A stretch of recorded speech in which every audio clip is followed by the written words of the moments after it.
Olá, queridos alunos, professora Priscila, de Geografia.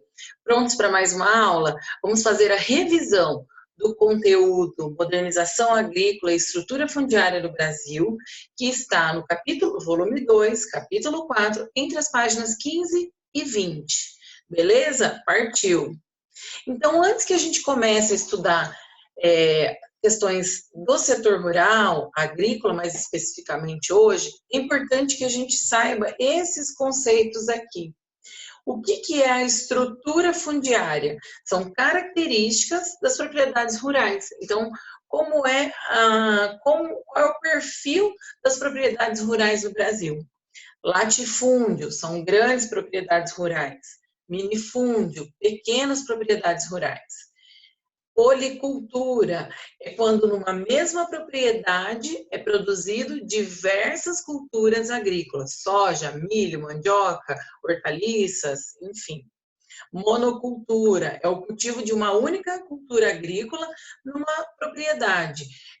São aquelas fazendas que produzem cana-de-açúcar somente, normalmente para exportação, né? Soja, feijão, trigo, milho, né? Só produz aí uma cultura agrícola. Êxodo rural é a saída da população do campo em direção às áreas urbanas, por diversos motivos, ou porque falta em trabalho, porque as máquinas vieram para substituir aí a mão de obra humana, né? Ou também por oportunidades na cidade. Então, o êxodo rural é o deslocamento das populações nas áreas rurais para as áreas urbanas. Consequências da modernização agrícola no Brasil. Menor necessidade de mão de obra, é o que eu acabei de falar. As máquinas, né, com essa modernização, elas estão substituindo a mão de obra humana. Antes, para uma determinada cultura, utilizava lá, vamos colocar em 50 pessoas para realizar desde o arado da terra, o plantio da semente, irrigação e colheita.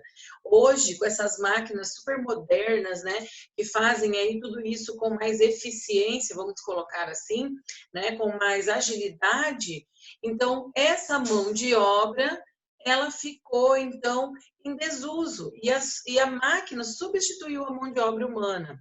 O êxodo rural, né? Quantas pessoas, por esse motivo, então, começaram a buscar outras oportunidades na cidade. O aumento da produtividade, né? As máquinas, então, agilizaram muito esse processo aí e aumentaram a produtividade agrícola. Problemas ambientais, importantíssimo esse ponto, a gente não vai entrar com muitos detalhes aqui, mas você tem que estar ciente de que toda essa modernidade, ela gera erosão, desmatamento, contaminação dos lençóis freáticos, né, das águas subterrâneas, por agrotóxico, esse agrotóxico jogado nessa cultura agrícola, infiltra o solo, polui os rios. Muitos produtores agrícolas não respeitam as matas ciliares, que é aquela vegetação que fica na margem do rio, né, para evitar que esse rio, essa margem desbarranque dentro do rio e ele acabe sendo assoreado. Então, são diversos problemas ambientais aí, até em relação a mudanças climáticas. Imagina a floresta amazônica, ela libera um monte de vapor de água para a atmosfera, o que regula, né, as chuvas. Imagina aquela floresta sendo desmatada, diminui a quantidade de água lançada na atmosfera, diminui a chuva e, consequentemente, as vegetações irão sentir essa diminuição da quantidade de chuva. Então, são muitos problemas ambientais aí. Privilégio dos grandes produtores. Esses grandes produtores, normalmente, eles então têm um bom poder aquisitivo, pode investir em máquinas, em sementes de melhor qualidade, então eles conseguem produzir mais e conseguem vender esse produto bem mais barato. O pequeno produtor, ele não tem essas vantagens, ele não tem esse dinheiro para fazer um investimento, né, e aumentar sua produtividade. Então, ele produz menos em mais tempo. Então, ele não consegue competir com o valor, com o preço do produto, né? E aí os países, né, as empresas, os países acabam comprando, então, o de menor valor. E o pequeno produtor sempre em desvantagem. O aumento dos latifúndios monocultores. Então, lembra só, latifúndio, grande propriedade rural, aonde planta um único cultivo agrícola. Então, essas fazendonas enormes que produzem somente um produto, elas também não respeitam, né, aquela questão do ciclo de conservação do solo. O ideal é que a gente plante uma determinada cultura agrícola, sei lá, plantou milho. Colheu esse milho, deixa o solo descansar uns 2, 3 meses, né, o tempo de pousio, e depois planta feijão, porque os nutrientes extraídos do solo são diferentes, então dá tempo desse solo ele se recuperar.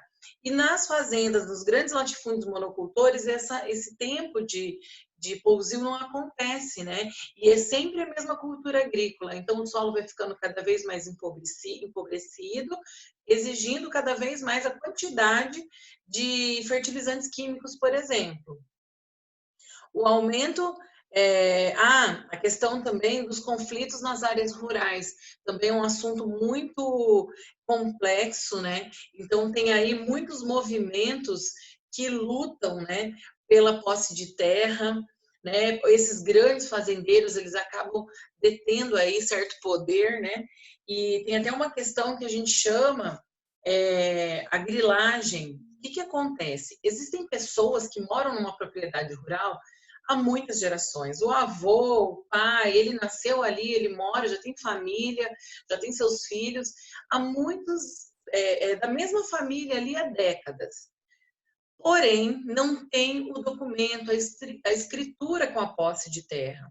Então, esses poceiros, eles ficam suscetíveis a ações aí de má fé.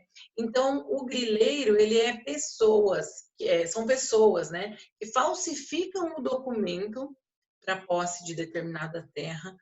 Eles colocam isso era muito feito antigamente, né? Então eles colocam esse documento dentro de uma caixa com grilos, porque com o tempo aquele documento com o excremento do grilo ali, né? Esse documento ele fica com tons amarelados, algumas manchas. Então ele apresenta esse documento como sendo muito antigo e diz que aquela terra é dele e não de quem mora na terra. E ele expulsa esses poceiros, que normalmente são pequenos agricultores, das suas terras. E cada vez mais expande aí esses grandes latifúndios. Então, é uma realidade cruel e que acontece até os dias de hoje. Aqui o movimento dos trabalhadores rurais sem terra, a gente conhece aí como MST. Então, esse movimento, ele luta pela reforma agrária, contra a concentração fundiária. O que seria essa concentração fundiária? A concentração de terra. Poucas pessoas donas de muitas terras, vários latifúndios, monocultores normalmente, enquanto muita gente, muitos pequenos produtores agrícolas tem posse de poucas terras. Então, essa distribuição das terras, né, dessas estruturas fundiárias é muito desigual no Brasil, infelizmente. Olha só a diferença da agricultura familiar e patronal. A agricultura familiar, ela normalmente, como o próprio nome diz, é executada pela própria família, às vezes tem a contratação de pessoas, são pouquíssimas pessoas, muitas vezes de caráter informal, né? Vai lá, contrata, trabalha, recebe, a produtividade é mais baixa, não há uso de tecnologias, né? As ferramentas são bem tradicionais, rústicas, e ela é para subsistência e para venda no comércio local ali, né? O excedente, o que sobrou ali da produção é para o consumo próprio e o excedente é vendido no comércio local. Já a agricultura familiar, ela utiliza aí grandes propriedades, uma coisa, né? Na agricultura familiar, normalmente são minifúndios policultores, ou seja, pequenas propriedades rurais que produz vários tipos de cultura agrícola. Já na agricultura patronal, são latifúndios monocultores, grandes fazendas que produzem um único produto agrícola, né? Olha só, nesse caso aqui, é o trigo que está sendo feita a colheita. Olha só, você nem vê pessoas. Onde estão as pessoas aqui? Dentro das máquinas, né? Pilotando ali o trator, né? Dirigindo o trator. Então, é utilizado muita tecnologia, é feito estudo do solo, é feito estudo da produtividade das sementes, é utilizado agrotóxico, fertilizante químico, né? Então a produtividade é bem maior. Aqui a questão dos alimentos transgênicos é outra questão bem polêmica aí, que é o que é o alimento transgênico? É um alimento que teve o seu gene modificado. Muitas vezes eles fazem essa mutação genética para que esse vegetal, para que esse alimento, na hora de ser produzido, ele seja mais resistente a pragas, para que esse alimento possa ser produzido em um tipo climático diferente do seu habitual. Por exemplo, a soja. A soja é um produto típico de climas frios, mas atualmente ele é produzido em qualquer tipo climático. Aqui no Brasil mesmo, a soja está sendo produzida na região norte, na região centro-oeste, lugares de clima tropical e equatorial de extremo calor. Então, essa modificação genética nos genes desse vegetal, ele é feito para adaptação e de pragas, né, resistência, maior produtividade, resistir a tipos climáticos diferentes. Qual é o objetivo disso? Produzir cada vez mais e aumentar os lucros dos grandes fazendeiros. Tá? Esse é o objetivo. E esse alimento transgênico, ele é mais comum do que a gente pode imaginar. Eu dei uma voltinha aqui na minha casa e não demorou muito, eu já encontrei aqui alguns alimentos com o símbolo do T de transgênico. Vou cobrir aqui a marca, né? E vou mostrar para vocês aqui o que realmente interessa. Olha só. Transgênico. Esse produto é feito à base de milho. Olha o outro aqui. Deixa eu achar aqui, deixa eu cobrir. Olha aqui o Tzinho. Esse produto feito à base de soja. E até meu cachorrinho, minha cachorrinha Lola, olha só, comendo também um alimento com a base de soja transgênica. Então, se eu fosse dar mais uma procuradinha ali, eu encontraria muitos produtos que a gente consome hoje que são transgênicos. Há uma legislação aí que obriga os produtos que têm mais de 1% de alimentos transgênicos, né, da matéria-prima transgênica, eles são obrigados a informar esse T aí para informar ao consumidor que é um alimento transgênico. Né? Existem muitas empresas aí que burlam essa lei, inclusive aí tem algumas pessoas aí do Poder Legislativo que estão querendo derrubar essa lei, onde o produto, né, o empresário, ele não é obrigado a informar que esse alimento é transgênico, tá? Tomara que isso não vire uma lei, né? Mas, enfim, hoje a gente tem aí o direito de saber o produto que a gente está consumindo, né? E outra questão também muito complexa em relação, tá vendo que estudar a agricultura no Brasil, a estrutura fundiária do Brasil é mais tenso do que a gente pode imaginar, né? Então eu estou falando aqui de uma forma geral, e se você tiver mais curiosidade, é importante que você busque, procura, leia, né? A internet está aí para isso. Sobre a reforma agrária, também é uma questão bastante polêmica. O que é a reforma agrária? Eu vou conceituar. Seria uma redistribuição de terra. Como a gente já viu em alguns slides atrás aí, a gente tem um problema seríssimo da concentração de terra no Brasil. Poucas pessoas são proprietárias de grandes porções de terra. E muitas dessas terras, elas não cumprem a sua função social. O que seria não cumprir a sua função social? Não produz alimentos, ela está lá parada, não gera emprego, ou esses funcionários aí, né, muitas vezes trabalham de forma desumana, não recebem seu salário, seus direitos trabalhistas. Então, quando essa propriedade rural, ela não cumpre a sua função social, ela está improdutiva, né, existem muitos movimentos aí que lutam para que essa propriedade seja desapropriada, né, que haja desapropriação dessas terras, como? Através, o governo mediando isso aí. Então, o governo, ele paga lá uma indenização ao proprietário, para que ele possa redistribuir essa terra para pequenos produtores. Mas aí entra uma outra questão. O que adianta dar um pedaço de terra para um pequeno agricultor com pouco poder aquisitivo, não tem dinheiro para investir, e aí você larga a família lá dentro da terra e só. Sem um investimento, sem uma orientação, sem um estudo do solo, como essa família ela vai produzir sem essas condições, né? Sem um subsídio, enfim. Então, essa questão também ela é bem complexa, mas de uma forma geral, reforma agrária é uma redistribuição, né?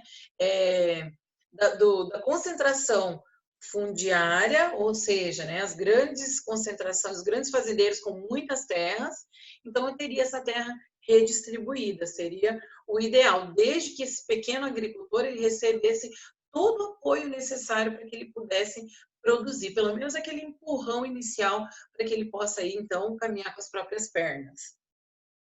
E agora os exercícios da página 20.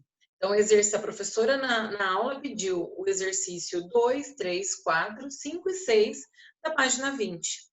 A agropecuária é diferente do agronegócio? Justifique sua resposta. Sim, a agropecuária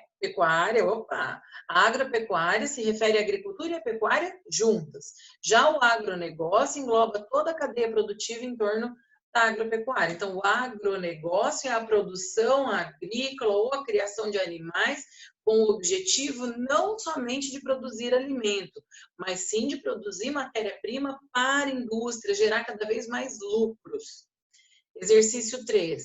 Cite 2 exemplos de como a atividade humana pode superar barreiras naturais na prática da agricultura.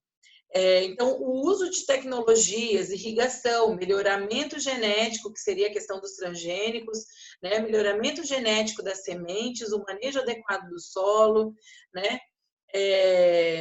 Aí tem um exemplo aqui, né? Como os desertos de Israel, o Sudeste Asiático, o cultivo da soja no Brasil, a uva no Nordeste. A uva é uma fruta produzida no sul do Brasil e hoje ela tem sido produzida lá no sertão nordestino, área de muito calor ali na região de Juazeiro, Petrolina, né? Então, por conta dessa tecnologias, né? Um conjunto de tecnologias e técnicas empregadas, pode acontecer aí da gente burlar aí, né, a questão climática. Como a reforma agrária pode contribuir para a economia do país? Pode contribuir para a redistribuição de terras, favorecendo uma estrutura fundiária menos desigual. Então, hoje a gente tem a nossa estrutura fundiária com concentração fundiária, concentração de terra na mão de poucos. A reforma agrária viria para que houvesse uma redistribuição e que mais famílias rurais tivessem acesso à terra para poder produzir e sobreviver. Isso, com certeza, ia desenvolver a economia do país.